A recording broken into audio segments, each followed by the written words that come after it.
वार पार की गम नहीं, नमो नमो मम देव. One of the poets says very beautifully, मित्र प्यारे सोच देखो, जगत में क्या नित्य है. दृश्य जो विचित्र भाषे, वह सभी अनित्य है. जो आज है वह कल नहीं, जो कल रहा सो अब नहीं.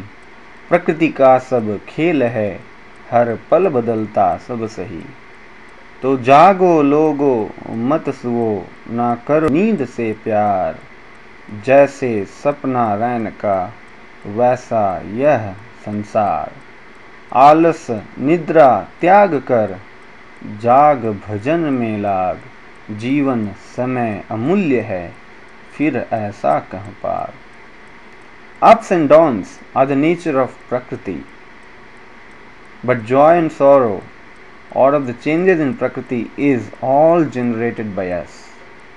Had this not been the case, why a billionaire, when demolishes to become millionaire, he is still a millionaire but feel unhappy. At the same time, a beggar, when becomes a millionaire, he flies high with ecstasy. Every failure has a success hidden to it.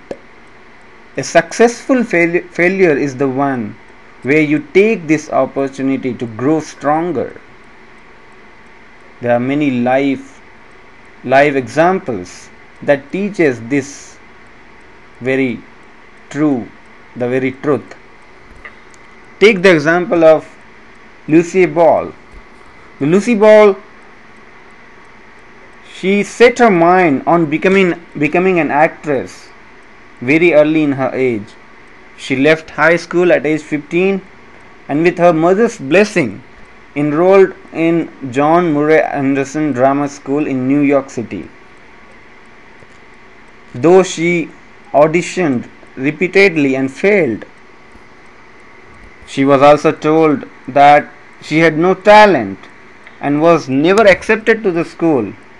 Despite that, she became one of the most loved comedians of all time and was also the first woman to ever run a multi-million-dollar corporation.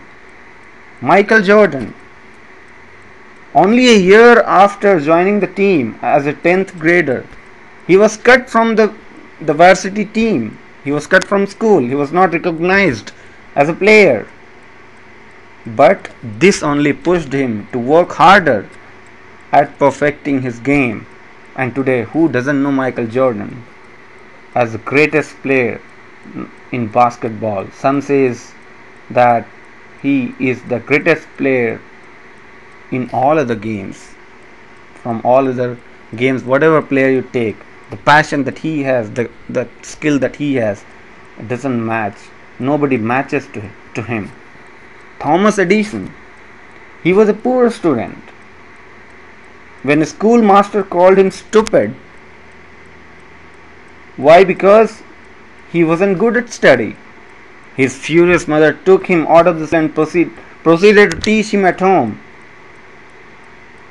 Later, the world knew him.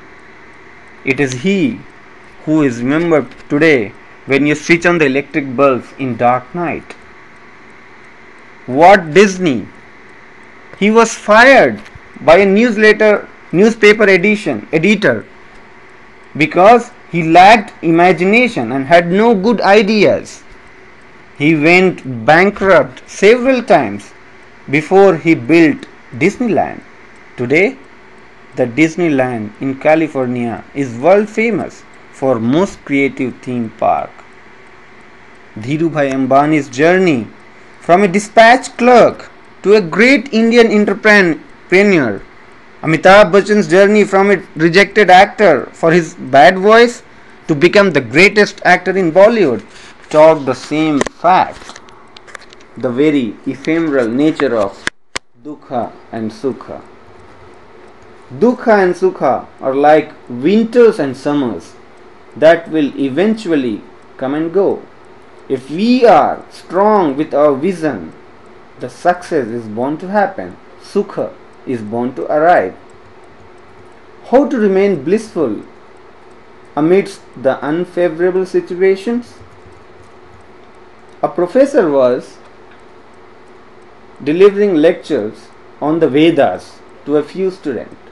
One day, in the course of their studies, they came across a line which said, "The truly evolved person is one who continues to smile in the midst of the greatest of difficulties."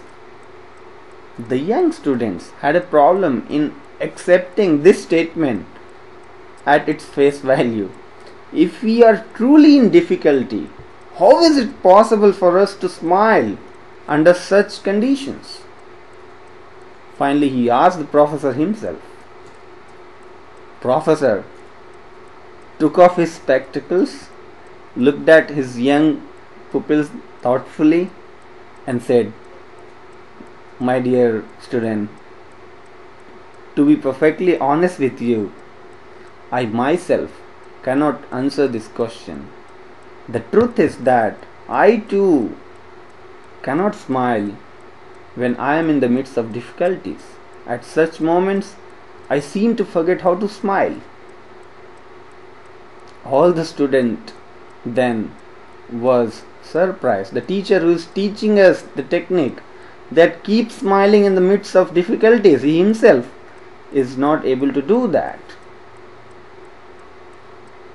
Professor said later, "However, I believe there is someone in India, in one city, who can give you the answer." He told all the students to meet an old sage who lived in a remote village in India. The old sage about whom he was referring, that sage was an abandoned child, an orphan. When he grew up, he had lost both his legs in an accident. His life had been a series of struggles, a saga of pain and suffering, and yet he always wears a lovely smile. He is a wonderful human being. Professor asked all students to go and ask him to answer your question. He is the right person for that. The students were amazed to hear of this brave man. In a group, they went to that old sage, knocked at his door. The door was opened by the man, the old sage. He was on a wheelchair because he had lost both legs. Still, he welcomed all the young students cordially and asked them the purpose of their visit. Those students said, "It's this text we are discussing in the class, that it's all about how one must continue to smile amidst the greatest of difficulties in life.